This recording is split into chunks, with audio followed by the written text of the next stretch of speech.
Ladies and gentlemen, welcome to the main event.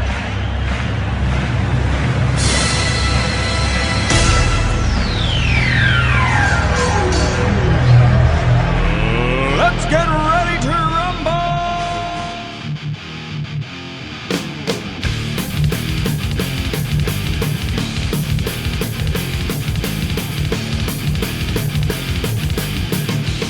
And that's right, everybody. Welcome back to another edition of the Best Seat in the House podcast. I'm your host, Rob Cramer, alongside, as always, my co-host, Daniel Bobo Kurlan. And Dan, how you doing today, buddy? Well, there was a little bit yesterday. We got the most shocking news. There was like, I could do a whole thing about this, sort of a Met, almost a Met. The whole saga. Is he gonna sign? To find out that we were duped by Scott Boras again. Yeah, once again, the Mets were used by Scott Boras. You're right, as Carlos Correa turned down that big-time contract. Yeah, I feel it's all Scott Boras does. He's like an anomaly that I wish. Sometimes I just wish we didn't have Scott Boras involved in baseball. Yeah, I mean, I understand what you're saying on that, man. What's that? Hey, Scott Boras, please stay away from Pete and Jeff. That's all I need to say. Yeah, you got that right. And the Mets should get them locked up as quickly as possible. But yeah, I mean, just as you mentioned, man, the Mets, unfortunately, the deal for Carlos Correa fell apart. You know, originally, the San Francisco Giants had offered him 13 years at $350 million. That didn't work out. So then he turned to the Mets, who offered him 12 years, $315 million. And, you know, once again, just as it happened with the San Francisco Giants, he ran into some physical problems. The Mets doctors apparently found similar issues that the Giants doctors had. And now he turned once again after the last 3 weeks unfolded, because this all started on December 21st. 3 weeks later, turns out he signs with the Minnesota Twins, the team that he played for last year. He signs a guaranteed 6-year, $200 million contract. But if he hits a certain amount of plate appearances, throughout the lifetime of the contract in those first 6 years, then the last 4 years of that deal kick in. So it could be a 10-year, $270 million contract. Now, apparently, the Mets still had their original offer, 12 years, $315, on the table to him, but it just, after a certain point, wouldn't have been guaranteed, and he essentially would have had to take the contract and bet on himself. But, you know, now I ask you the question, Dan,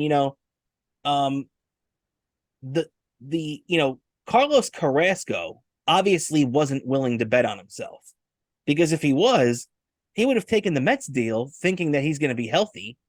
And, then he would have had at least $45 million more dollars and at least 2 more guaranteed seasons than for the Mets than this Twins deal. So let me ask you, if Carlos Correa wasn't willing to bet on himself, why should the Mets have bet on Carlos Correa? Yeah, exactly. Maybe I felt like maybe this one works in our favor. I'm hoping. I'm hoping it works in our favor in the end.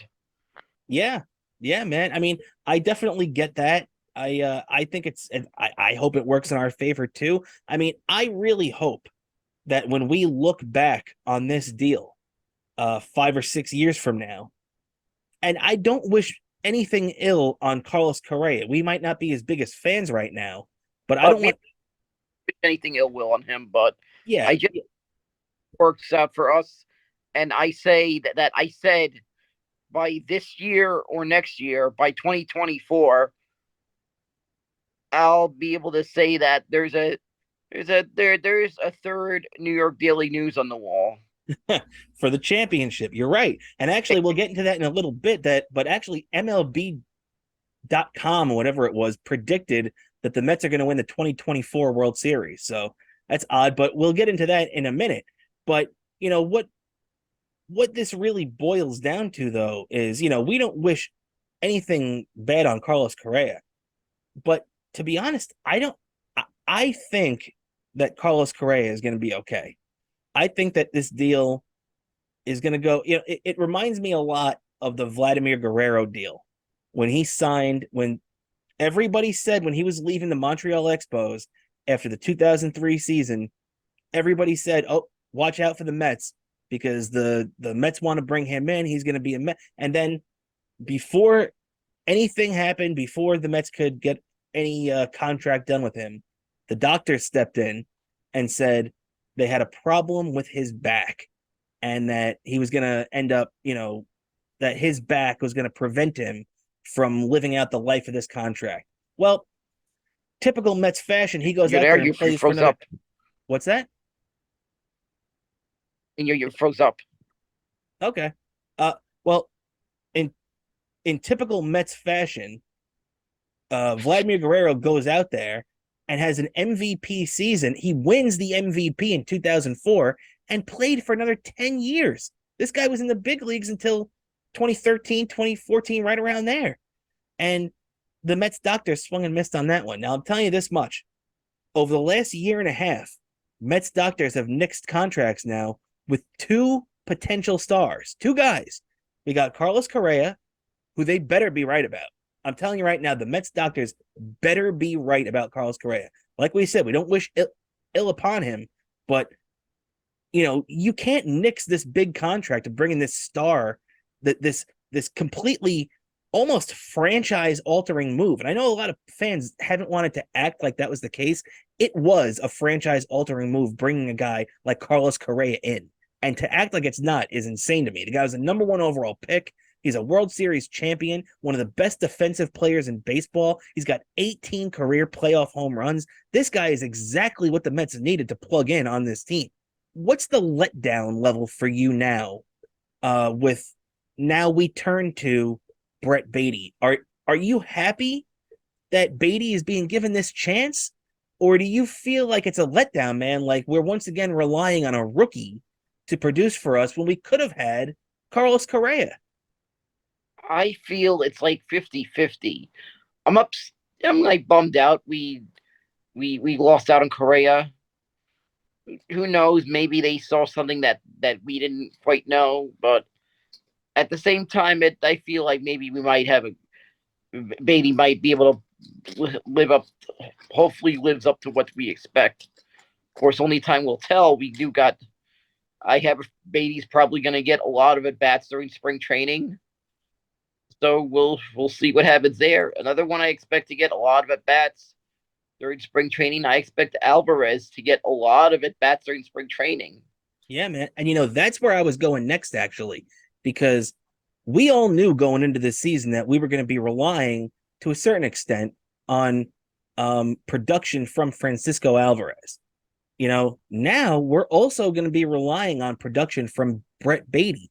Now, the Mets have invested all this money in this team, and two major spots in this lineup are like our hopes are hanging on the backs of two rookies that we don't know what we're going to get out of this year. You know what I mean? It seems like a major gamble with all this money on the table to just let it fall on two rookies. You know what I mean? I feel like it should be one, not two. Yeah, the other thing that really bums me about this deal is that the way it dragged out so long, it gave the Mets little time to be able to go to their backup plan. Because while we were doing negation, everyone else that we would have probably went with off the board. That's true. Other guys like Gene Segura, who maybe the Mets could have signed him, put him at second base, moved Jeff McNeil over to third. There have been guys, you're 100% right, that have been coming off the board because this took so long. Now, you know what, Dan? There is another angle to this that I do want to take right now. And forgive me if I'm taking out my tinfoil hat right now and doing my best impression of Alex Jones or Jesse Ventura, but let's entertain this thought for a second. All right. You remember on the old O&A show, they used to have the Kwan-spiracies with Troy Kwan. Well, Yeah. let's put this one right now. Let's make it Kramer-spiracies, because something right now is bothering me. And the conspiracy that I'm bringing up right now is that I legitimately think that I don't think the Mets doctors saw anything on Carlos Correa. I think Major League Baseball and Rob Manfred told Steve Cohen in no uncertain terms, you're not getting Carlos Correa. You spent all this money this offseason, $162 million to Nimmo, $86 million to Justin Verlander, $100 million to Edwin Diaz, and the rest. There's still a couple other contracts out there for Ottavino and Robertson and a couple of the other guys.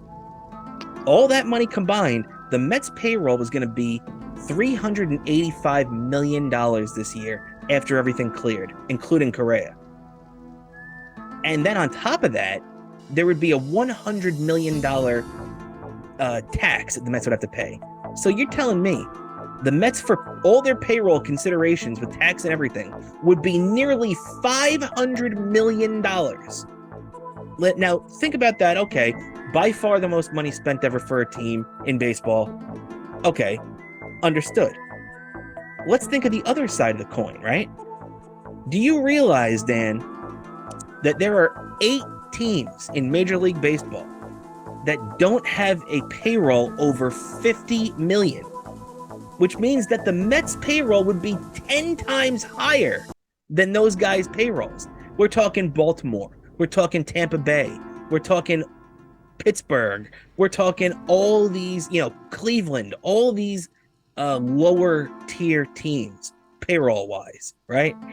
Now, I really think that they already don't like Steve Cohen. There's already reports out, not just me saying this, that, other owners of Major League Baseball aren't a big fan of Steve Cohen. He wasn't approved 30-0 like most of these guys are, 29-0, whatever it would be. There were some holdouts that didn't want Steve Cohen to get in the club. And I really think that we're seeing this come to fruition right now. I think they did not want Carlos Correa to come in Queens because they felt it would be too lopsided and the Mets would have spent too much money this offseason. Maybe if the Mets tried to do it next year, like they would do with Ohtani, I don't think they would have stepped in.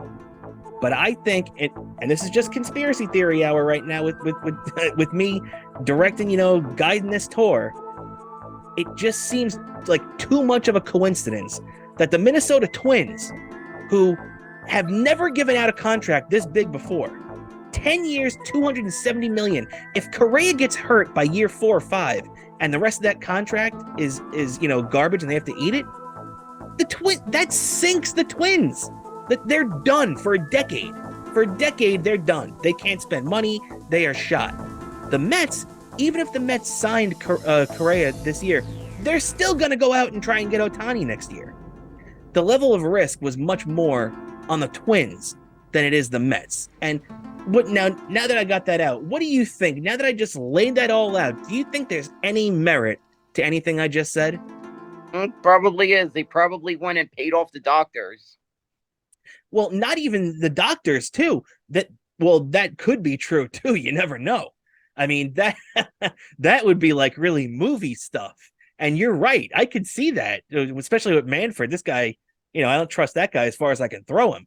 But I think that there could be some nefarious under the table dealings going on. Yeah, there's something going on. It just sucks that these owners don't like Cohen, unfortunately. I don't get why they don't like him. The Steinbrenners have been doing this shit since the 1970s. Thank you. Why the heck all of a sudden? Exactly. And how come nobody cared when the Dodgers had a $300 million payroll and the Mets had like a $90 million payroll? But that wasn't a problem. But now the fact that the Mets suddenly want to spend money, that's an issue. Come on. All I can say, though, about this is that this deal not working out Steve Cohen is not going to sit down idly about this one not working out. I really hope you're right, man. Because remember, I posted a little Leah GIF with a Hulk. Yes. Yeah. Well, That's and you know though too, what you say makes sense though too, because do you remember the last time that Steve Cohen got screwed over by somebody? Well, I guess it wasn't the last time because I guess technically that would be Jacob deGrom leaving, and he turned around and brought in Justin Verlander. But if you remember last year when Steven Matz supposedly agreed to a deal and backed out of it, and then the next thing you know, the Mets signed Max Scherzer, Starlin Marte, and Eduardo Escobar. So let's hope something like that is up. But the fact of the matter is, the thing that stinks is there's really not many places to go. There really aren't any difference making free agent bats out there anymore. They're really and the trade market is scarce at this point right now too. So I don't know, like what would you do, man, if you were sitting in Steve Cohen's spot right now? You just lost Carlos Correa. Where are you going to turn? I guess maybe the only other real option, I guess, would be Trey Mancini as the DH. A little low risk, high reward. You know, to be honest, I don't hate that. I don't hate that at all. I think that's a pretty decent idea right there.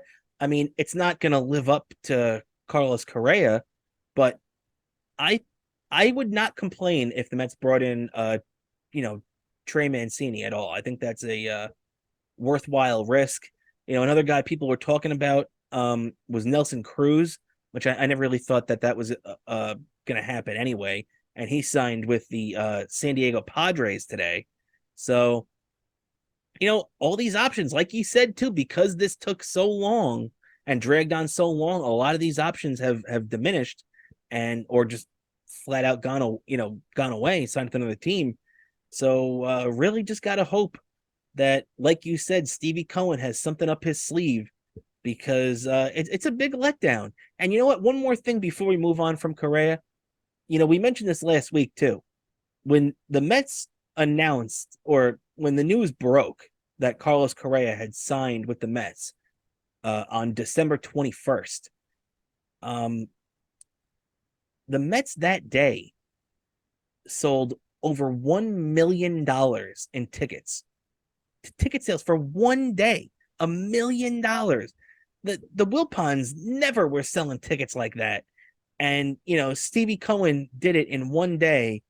And, you know, it seems, and I know it's not his fault, and I know he tried his best, and I'm not blaming Steve Cohen because I think Steve Cohen tried his hardest to make this thing go down and it just didn't go down. But, you know, it just really, you know, comes off like Stevie Cohen is really going to be trying to dig his way out of this situation. You know what I mean? Yeah, unfortunately. And I'm hoping some of those fans don't complain about they bought tickets, all right. Hopefully those are actual fans that are excited about the season. But at the same time, if some fans I hope some of these fans are aware that those tickets are non-refundable. Yeah, well, I And mean, even if they don't refund them, I just hope, you know, like Steve Cohen, though, you have to feel a little bit, you know, responsible for those tickets being bought and for selling people a bill of goods that didn't end up coming through, you know? yep. Um, uh, I'm sure. I'm sure Steve Cohen's got something up his sleeves there, especially to those fans who spend money on something that did because of something that didn't happen. Yeah, you're right, Believe man. me, believe me, Steve Cohen, you're flying the upper echelon of JetBlue. You're not flying Spirit Airlines. You're right. You're right about that. And you know what though, Dan? One other thing I wanted to ask you too, because we were talking about it earlier today, and you were saying, well, we were talking that you wanted to give a little rant about Scott Boras and Carlos Correa. Yeah, exactly. You wanted to you want to, because I know you're not a fan of Scott Boras, right? Yeah, Scott Boras. I mean, can you freaking please go away, Scott Boras? Scott Boras, I'm sick of him using us and going away, and really go away. You freaking let cause us to embarrassment too much. First, that situation with an amateur free agent. Remember we signed this. Remember this guy we drafted named Kumar Rocker. That Yes. the guy hadn't even pitched in the minors yet, and we were hyping and hadn't officially signed him yet. And there was supposedly a billboard with his picture on it in Queens, Yeah, I think you're right. and that one didn't work out. And who knows what the jury is on in that guy. Hopefully we didn't get burned. I don't want to look on the bad look of the guy, but hopefully that one did burn us in the end. And then there's this Carrasco one that really upset me because I was excited and to hear all this news, what's going on. All of a sudden, ring red alert didn't go well. There's issues. All of a sudden, I keep waiting for weeks. We're gonna sign him by this week. We'll have him signed. Next thing you know, all this type, and he's in Minnesota. Probably not making the playoffs. Then, for all you know, might lose the first round. They're locked with Minnesota. Yeah, it's true, man. And you what you mentioned too about Kumar Rocker, when all this news broke too, I actually tweeted that the other day because I mentioned it earlier in the podcast, but I forgot. I got all caught up in Carlos Correa. I forgot to go back to the second guy, and the second guy I was talking about was Kumar Rocker that you just mentioned. Now, once again, too, just like with Carlos Correa, I don't wish anything bad on Kumar Rocker. I just hope the Mets doctors were right. Because if once again the Mets doctors weren't right, that means now let's just say the Mets doctors were not right on Kumar Rocker and were not right on Carlos Correa. That means that the Mets doctors cost them 2 legit stars. So I just hope the Mets doctors are right. I hope they know what they're talking about. Yep, exactly the same thing. And I also feel at the same time it all goes in hands of how our season turns out, because I feel that is the real denominator of this whole thing, is how we turned out in the end. Exactly, man. I mean, hey, Because I don't wish anything bad with these players. yeah, no doubt about it, man. How our season as a team turned out. How the Yeah. season. Maybe it'll work out. I don't know if you saw this tweet that Howie Rose said about with the New York Rangers going into I think 94 or something like that, when he said that the Rangers nearly at the time nearly had Eric Lindros on their team at the time. Yes, I remember that. He said that deal fell through, and it ended up working quite well. There was a little moment that lasted a lifetime. Exactly. And unfortunately, it has lasted. It has lasted a lifetime so far. We were kind of hoping for a couple little sooner. Come on, boys, we're waiting. We're waiting. But we'll get to the Rangers in a little bit too. But hopefully, this is maybe the equivalent of that with the Mets. Because I got to tell you another one that, and this happened in baseball, that also probably worked out that worked out in the favor of the team, and it's involved in this story. Leading up to the 2004 season, the Red Sox made some moves. They of course remember they ended up with Curt Schilling. They had also nearly made a trade that would have brought Alex Rodriguez to the team. Well, when that deal kind of fell through, and Rodriguez, of course, ended up with the Yankees, whatever went up there. But that 2004 season, the Red Sox didn't really need A-Rod. They ended up breaking a championship drought. Maybe this is how we break a championship drought. Hey, I like the thought process, man. I definitely like it. And you know what? You're 100% right, because since that trade was made, The Red Sox have won 3 world titles. The Yankees won. So hey, and especially that first year in 2004. So you're definitely right about that, man. I definitely love that little stat there because you're right. You know, a lot of people were pumped about the idea of A-Rod going to the Red Sox, and when that deal fell through, people were devastated. So maybe the Mets lucked out. Let's hope, because right now, hey, we are in Yankees territory of this season is championship or bust.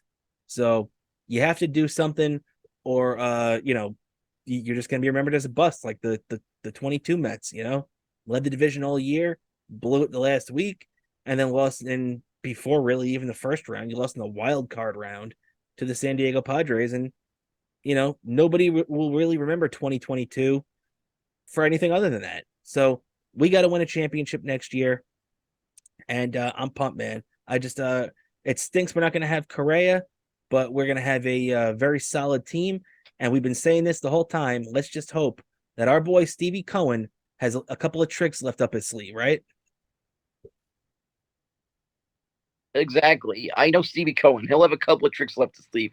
I have a feeling even a trading deadline could be could be a key eye. Could be something you look out for this year because he might even make a big move there for all we know. Yeah, no doubt about it, man. And I also think too, that's why I hope the Mets, don't make any rash decisions now for the next couple of weeks until spring training starts. Like they want to try to make up for losing Correa by trading for somebody else and losing a whole bunch of prospects. Um, you know, if a good deal comes by all means make it, but don't sell all these prospects short just for one guy to make up because you lost Correa. Because if you hold on to those guys, just like you said at the trade deadline, you could get a really big piece that could help this team down the stretch. And maybe if it ends up being a guy like Shohei Ohtani, can help them for years to come too. Yeah, exactly. If we'd be in a good shape because we'd be able to make a trade for a guy that we'd be able to Steve Cohen would have the ability to extend. Yeah, absolutely, man. You're right. You're right. And thank God we don't have the Wilpons to depend on for that.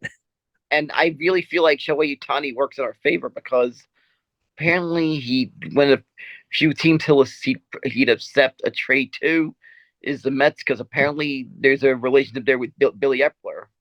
Yes, There's yes. He definitely has a pre-existing relationship with Billy Epler and a good relationship with him.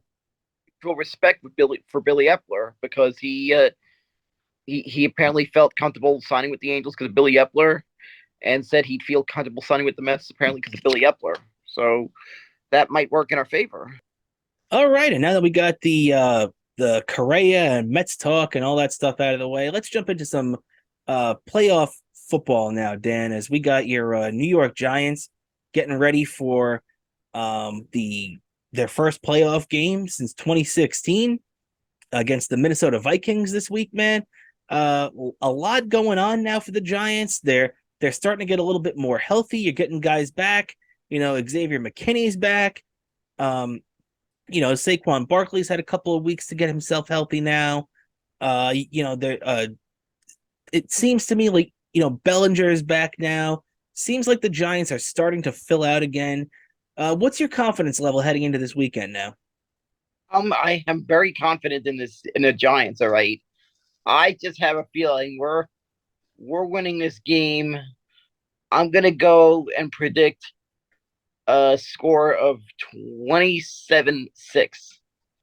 27-6. Wow. Okay. Okay. Well, we're gonna do our picks in a couple of minutes. So I guess we know off the bat that you're going with your New York Football Giants, man. 27-6. I like that. So you are predicting that once again, under the big lights of a national TV game, that Kirk Cousins will lose and once again lose and fall to 1-4 lifetime in his playoffs. Exactly. Wow. Wow. And so, with the Giants, the funny thing is too that for a lot of these guys in the Giants, this is their first playoff game. This is there's only a couple of guys in this team that were even around for that last one in 16. There isn't anybody around from the last time that they won the Super Bowl in 2011. So, this is a very inexperienced playoff team heading in to this game in Minnesota now. But just like you said, with this this Giants team, you have every reason to be confident in the Giants. The only thing actually that would scare me as a Giants fan is that everybody that I've seen is picking the Giants. I mean, national TV people, all over WFAN, on ESPN radio, all the people that you would think that would give the benefit of the doubt to the Minnesota Vikings being 13-4, being the home team, being the more experienced playoff team, people are going in droves to the New York Giants, man. Why do you think that is? Do you think that people just don't trust the Vikings in the playoffs? I think it's a bit of both because they've seen it. Because this year we've seen it. The Giants, they are a different team than they were during the last regime.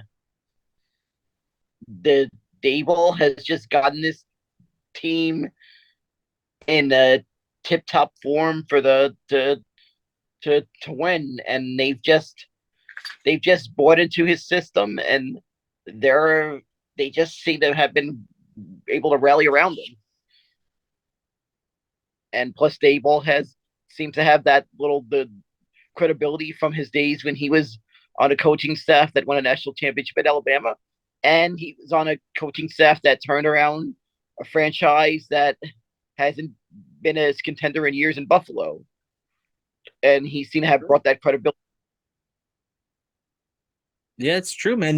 The Bills had been garbage since the early 90s, since 1994 really was the last time they were really. I mean, they made the playoffs in 99. They lost the Music City Miracle to Tennessee, and they've had their moments here and there over the last 20-25 years, but for the most part the Bills have not been a relevant team since 1994 when they went to their fourth straight and lost their fourth straight Super Bowl.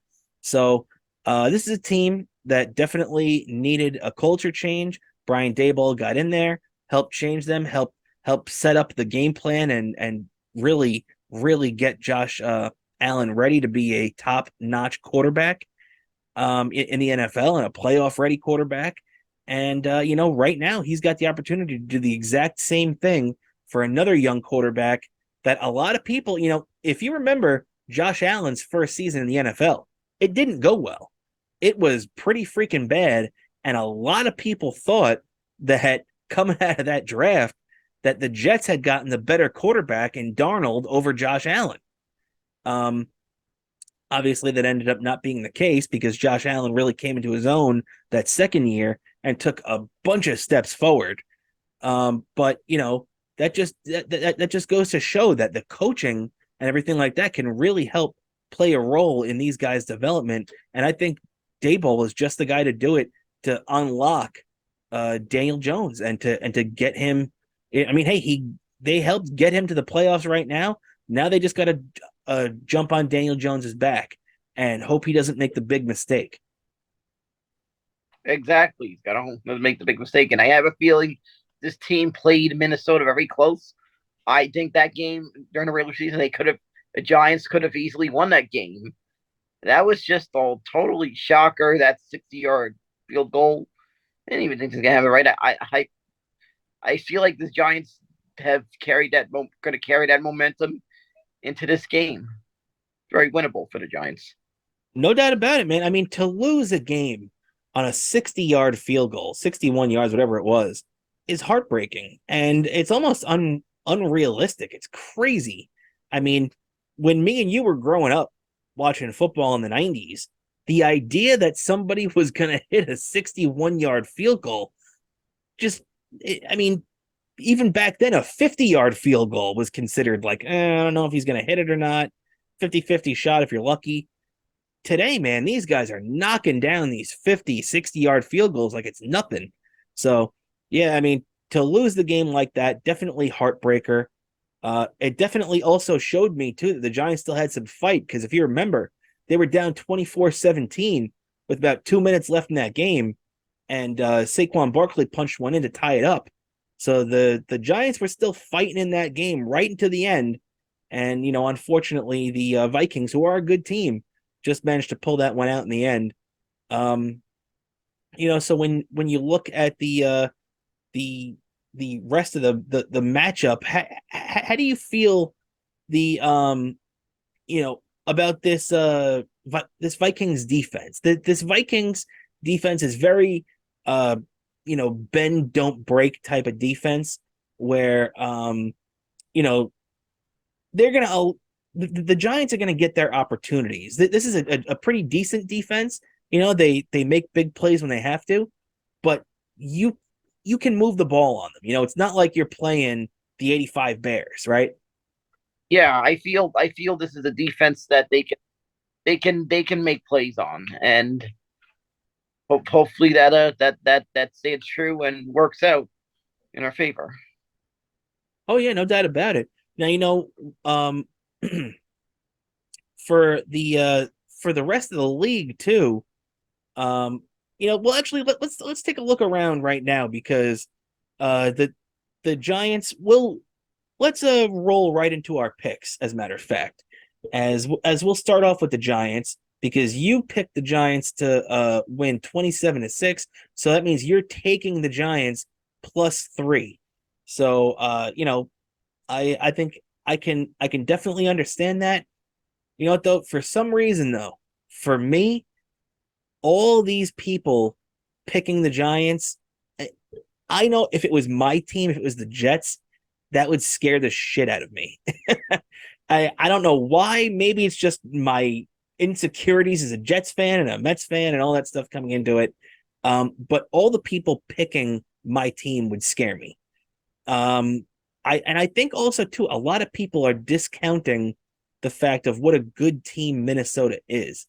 Minnesota's going to be home, like we said. They're 13-4 this year. They beat the Giants and the Jets both at their house this year. I don't know, man. I think Minnesota's going to pull it out. I'm rooting for you. I'm definitely rooting for you because you're my friend and I want to see my Giant fan friends be happy and go on another run. But unfortunately, I just don't think that the Vikings are going to choke this one out. I think that this reminds me a lot of the 2006 Eli. If you remember, Eli Manning's first playoff game was against the Carolina Panthers in 2006 at Giants Stadium, and I forget the final score, but it wasn't pretty. The Giants got knocked around. Eli didn't have a good game, and the Giants were one and done, got knocked out of the playoffs that year. The next year, they get in the playoffs and go on a run to the Super Bowl. Now, I'm not saying they're going to go on a run to the Super Bowl next year, but it feels like this game has that learning curve on it. You know what I mean? Yeah, it kind of does. I see it a little bit that way too. For me, I'm going to take the Vikings -3. You're taking the Giants +3. For the other games, let's move along real quick. We'll take a look at now Seattle and the 49ers, San Francisco 49ers. That's a big swing in that game, man. Betting odds and everything are totally on the sides of the Niners. The Niners are 9.5-point favorites. That means that if you want to go for Seattle, it's +9.5, and if you want to go for the Niners, it's -9.5. What are your thoughts on that game, Dan? I feel this game might end up going 17-14. The Niners. Oh, okay, so you think the Niners are going to win, but you think that Seattle's going to cover? Yeah, exactly. Okay. I feel might be maybe a low score, and it might be it could into the defense. Yeah, you know what? Actually, the funny thing is that I completely agree with you. I think that people have been, discounting Geno Smith and Seattle all year. I don't think Seattle has a great team, and I do think that the Niners have a great team. But you know what? Shanahan is a good coach in San Francisco. I'm not taking anything away from him. But Pete Carroll is also a really good coach over there in Seattle. So while I do think, and I agree with you, that the Niners are going to win the game, I also agree with you in the fact that I do think that Seattle's going to keep it close. So I'm taking Seattle plus 9.5, just like you are. Seattle plus 9.5. Yeah, that's pretty funny because a lot of people have been acting like that game's a slam dunk in San Francisco's favor, and I really think that the Seahawks are going to make them work for it. But yeah, so what were you gonna say, Dan? Please. I agree on that one too. It's gonna be. I feel like Frisco's gonna win this one, but it's still gonna be a tough. They're gonna play a tough defense, Seattle, in this game. No doubt about it, man. They're just a well-coached team. It reminds me a lot of the Giants, actually. The talent might not be there in droves, although there is some talent there, but the coaching is just so good that they're getting more out of their players than anybody ever expected. So really got to give the credit to Daboll and Carroll on that. Yep, and I have to admit that's got to feel weird for you guys. I know some of you Jet fans got to feel weird saying that about Pete Carroll. Yeah. Pete Carroll was the first Jet head coach I ever remember in 1993. When I was a 7-year-old kid, whatever the hell I was at that time. And I remember Pete Carroll, my first head coach as a Jet, and let's just say, didn't work out too well. But, he ended up going to USC and having a great career, turning himself into a very fine coach. So I got nothing against Pete Carroll because, the Jets could have had, Joe Montana as the quarterback on that team, and it wouldn't have mattered. That team stunk. They weren't going to the playoffs anyway. So, gotta give Carroll some credit there.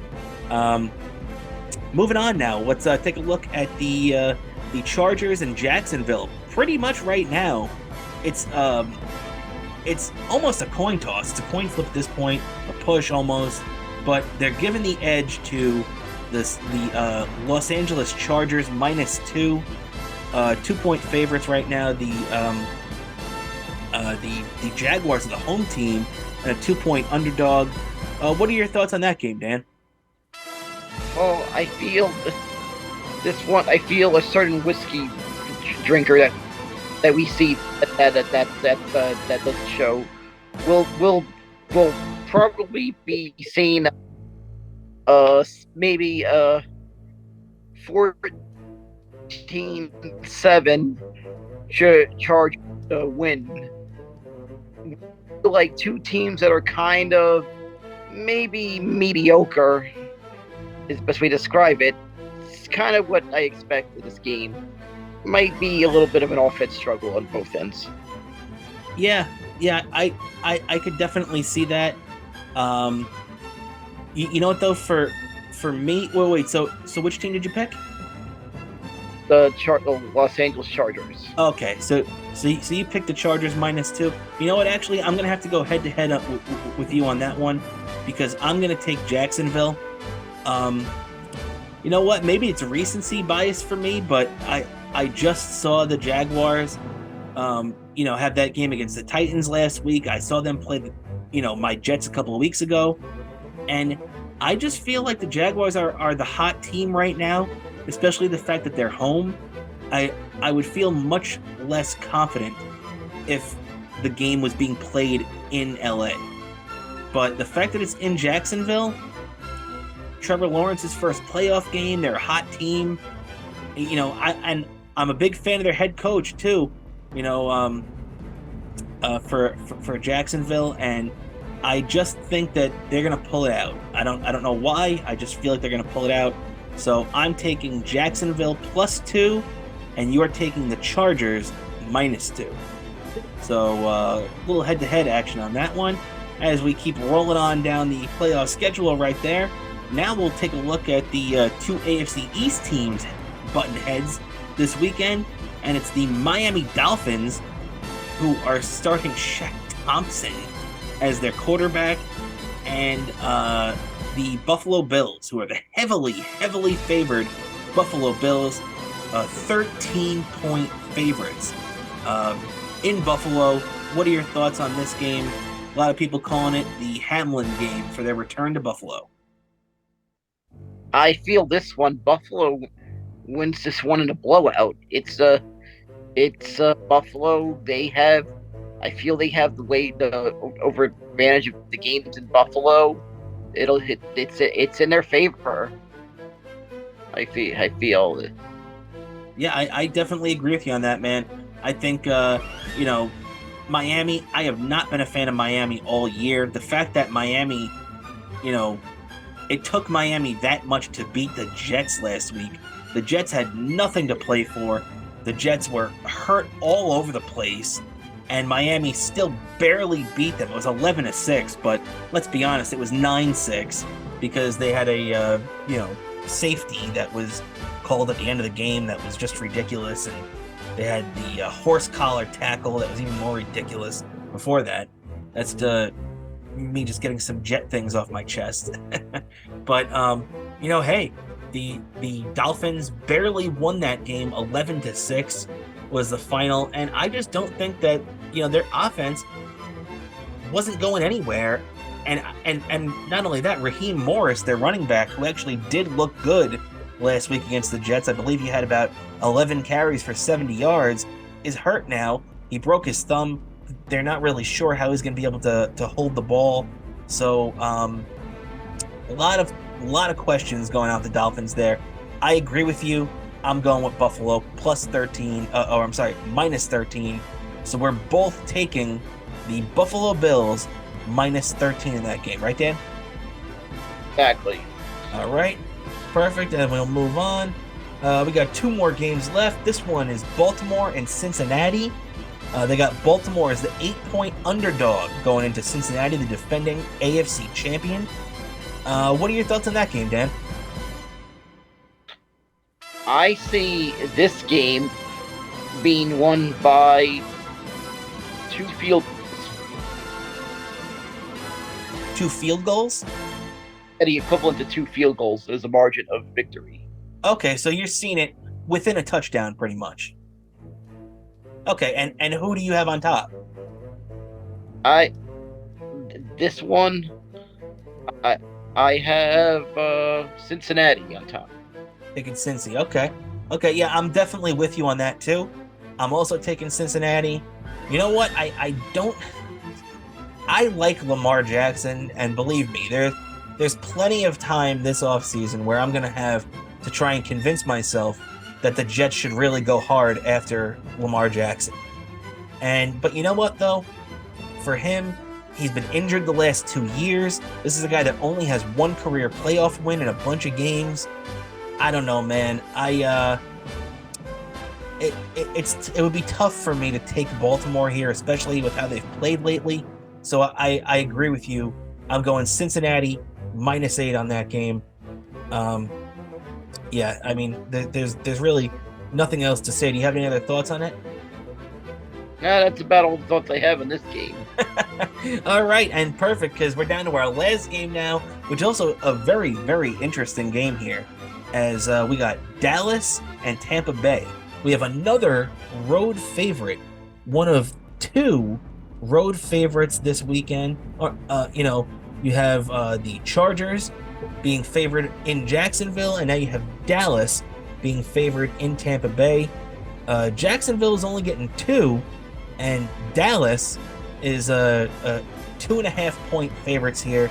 So what are your thoughts on this game, Dan? You got Dak Prescott against Tom Brady. Oh, this one's a little hard. This one, as a fan, is like kind of hard. Who the heck I root against here in this one? If you know what I mean. No doubt about it. You're a Giants fan, so you either got to pull for the Cowboys or you got to pull for Tom Brady and the Buccaneers. That's a Sophie's choice. But at the same time, when I'm looking at this game from an inside perspective, I'm seeing this game is going to be an offensive battle on both sides. And it would not surprise me to see Tom Brady come on top of a heavy offensive battle. Wow. Wow. You know what? I actually disagree with you about the offensive battle. I think that, that Dallas defense and Tom Brady has kind of been, a little up and down this year. So I think it's going to be a little bit more of a defensive struggle.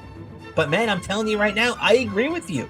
I thought that you were going to go for the Cowboys and take Dallas in Tampa, but I'm going with Tom Brady.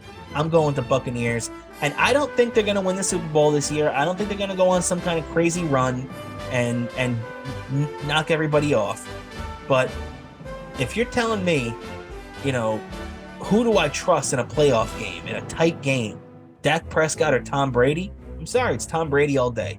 I'm taking Tom Brady. Another crazy thing? Tom Brady, this will be his 48th career playoff game. 48. That's pretty much 3 full seasons as a starting quarterback in the playoffs. That's crazy. I think Josh Allen has the second most, I believe, coming in, and he's 3-3. He's got 6 playoff games under his belt.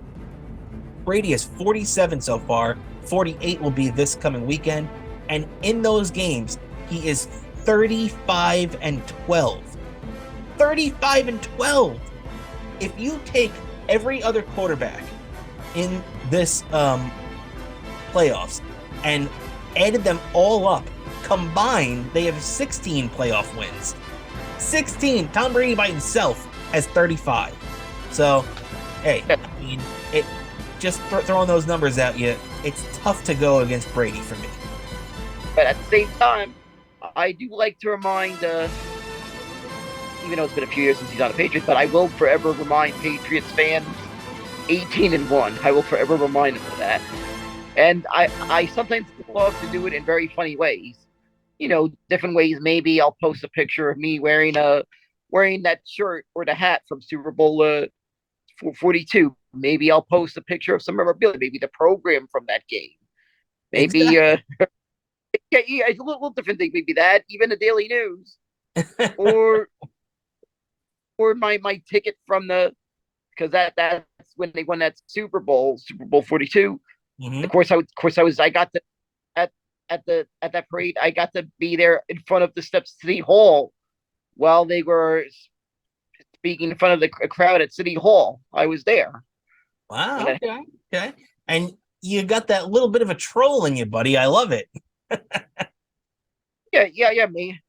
Maybe I show a picture of a Strahan autograph I got that day. Maybe a Strahan autograph. Maybe a certain wide receiver pinning a ball against his helmet. Yeah. Exactly. I got a signed copy of that book, by the way. Very cool, man. Very cool. And so we're both taking the Bucks and Brady to finish off that playoff schedule right there. So yeah. With these games, just to wrap up real quick. So let's see, me and you both got the Seahawks plus 9.5. You have the Giants plus 3. I have Minnesota minus 3. We're both taking Tampa Bay plus 2.5. We're both taking Buffalo minus 13. And the Chargers in Jacksonville. I'm taking the Jacksonville Jaguars. You're taking the Chargers. And for Baltimore and Cincinnati, we both got Cincinnati.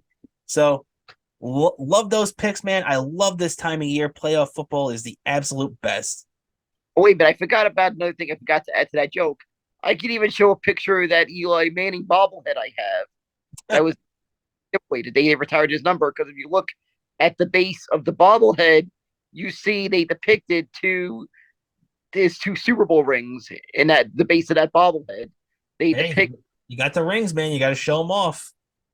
little replica, little recreation of his rings there it was 2 Super Bowl rings on the base of that, which I thought. Oh boy, that's very cool. That's very cool. I wish I had a quarterback with 2 rings, but that's neither here nor there. So, we're running out of time here, but before we get out of here, though, I did want to talk about our New York Rangers. I mean, as you know, I am here in Madison Square Garden, right by the banners. So I want to just talk about our Rangers real quick. So the Rangers ended up playing a really really good game last night. They won the game against the Wild 4-3 in a shootout. Awesome goal by Artemi Panarin to end it, by the way. And they erased a 2-0 deficit. Then they were down 3-2 in the third period, came back and tied it, took it to OT. Uh, we're seeing a lot of good things. Filipino and Capo Caco both look like they're starting to take off, like they're both just ready to explode.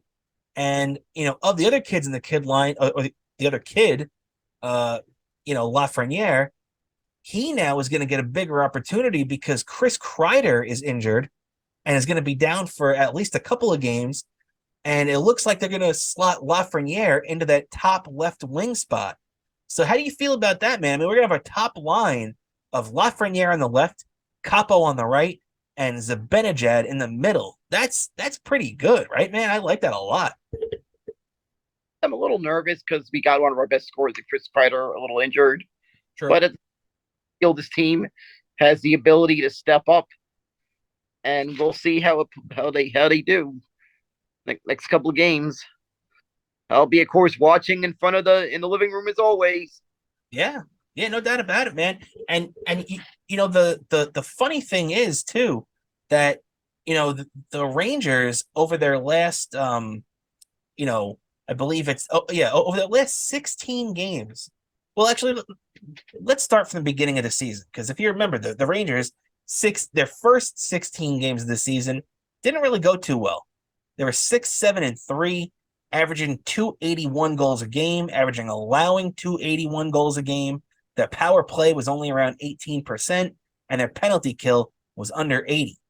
In the last 16 games, they've gone 12-2-2 and they're averaging 3.75 goals a game, just about almost 4 goals a game pretty much, and they're only allowing 2.44, so under 2.5. Their power play is clicking at almost 30%, 28.6, and their penalty kill is at 83%. So they've really started to come on these last couple of weeks, man. What do you think is the biggest reason for them coming together over the last couple of weeks? I just feel doesn't quit. They managed to just rally together even when their backs were against the wall. They got off to a slow start, but they did not let that slow start phase them. And look, they're right there in the thick of a playoff race, and it's gonna be on the post All-Star break. Absolutely, man. The one thing to me about this season that has been so frustrating is the amount of times they've lost in overtime. I mean, we just passed the halfway point in the season, and they've already lost 7 times in overtime. And look, I know it's not the worst thing in the world because they got 7 points for 7 losses pretty much, which you can't really complain about. But that's also 7 opportunities missed at 7 extra points. So, when you really look at it, the Rangers season boils down to that. The inability, I mean, last night they won in a shootout, which was good, but for the full season, they've been really hit or miss in overtime, which we really didn't see during the Henrik Lundqvist era. That was one of the really fun things about those teams is that they always seem to find a way to win in either overtime or a shootout or something like that. You always felt confident if you were going to overtime. This Rangers team, if it goes to overtime, it's a little scary. It gets me a little nervous. Maybe maybe I get a nervous. Maybe it's a nervous drink. I'm just trying to, maybe Mr. Malunigan is looking at me weird during overtime because he does when, if I'm watching a game, there's either 1 or 2 places I'll probably watch the game, either my bedroom, or I'm watching it. I have or in the living room, and when I'm in the living room, Mr. Malunigan from watching the game in the living room. Mr. Malunigan loves to sit on the couch when someone's watching TV, sitting on that couch. He loves to sit on that couch, and because since I'm the person sitting on the couch, he's there. And Exactly. he's got. Funny thing is, Mr. Malunigan, for some reason, when the TV is tuned to if I'm watching hockey, he can't keep his eyes off the TV. And that hockey grabs his undivided attention. Oh, he's a big hockey fan, man. You can't blame him. They love watching that action out there on the ice. Exactly. He's actually got.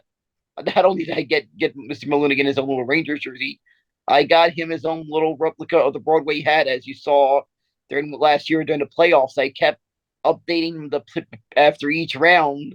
I was showing what my playoff beard looked like after each round. Yeah, we got pretty far last year, man. Let's hope we make it further this year. Probably saw in one of the pictures that Mr. Malunigan also had his little replica of the Broadway hat. Oh yeah, I remember that. Yep.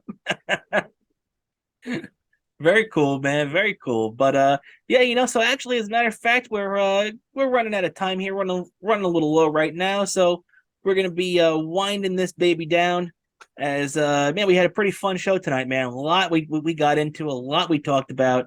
But before we get out of here, Dan, do you have any plugs or anything for yourself? Sure, you can follow me on Twitter, Bobo103NYC. And of course, you could also follow me on Instagram, Bobo718DK. And you could also check me out, Daniel Kurlan on YouTube. Also, do check out my appearances, my latest show appearances. I did a recent appearance on the Davey Max Sports program. I also did a recent appearance on the Chip Chipperson show. Check that out. I'm not sure if it's available yet to the public, but it's going to be. I think that's this week's availability. So definitely check it out. It was a fun appearance with a couple of great people. I got to be on the show. I got to be on the show with the first time I had seen one of my fellow Eastside Dave show supporting cast members, Lucy. Hadn't seen her since the last Eastside Dave show, so I was glad to catch up with her, and she's doing well, living her best life. That's good. That's good to see that one of my a fellow member of the Eastside Dave show family is doing well. They were just such a great people to do that show with. Great group of people. Oh yeah, everybody involved there was so cool, between Roy and Dave and Flutzy and Bobby Tamboro, and everybody involved there. Big A, obviously, you gotta love Big A, and just like you mentioned, the what's that, Dan? I mentioned Andrea too, obviously. All the great people involved, but so the Dan's appearance on the Davey Max Sports program was on Monday night, so I will definitely be including a link to that in the description of this episode. If you're interested, feel free to check it out. Davey Max Sports program is always a blast to check out, and although I don't think I'll double check before we post this. I think your Chip episode will be available next week on YouTube, but if you have the Patreon, it should be up there already. So do yourself a favor, subscribe to Chip's Patreon if you haven't yet already. Check out Davey Max Sports program. Both shows are amazing, and they have our good friend Daniel Bobo Kurlan on it. So do yourself a favor and check that out. If you want to check me out, by the way, you could look at my personal Twitter account at Cramer, my last name, NY. You could also check out the podcast on Twitter at BSith_podcast, and check us out on Instagram at Best Seat in the House Podcast. Also, by the way, I know people have been asking us. We finally have our audio streams all fixed up. Check us out on Spotify. Check us out on iHeartRadio. Check us out on Apple Podcasts. Anywhere you can find that, feel free. We're back up and running. We're running this game right now, right, Dan? Exactly. All right, so I think that just about does it for us this week. Want to thank everybody for all your support. A great doing a show with you tonight, my friend. For Rob Cramer and my co-host Daniel Bobo Kurlan, this is the Best Seat in the House podcast, and we'll catch you next week, everybody.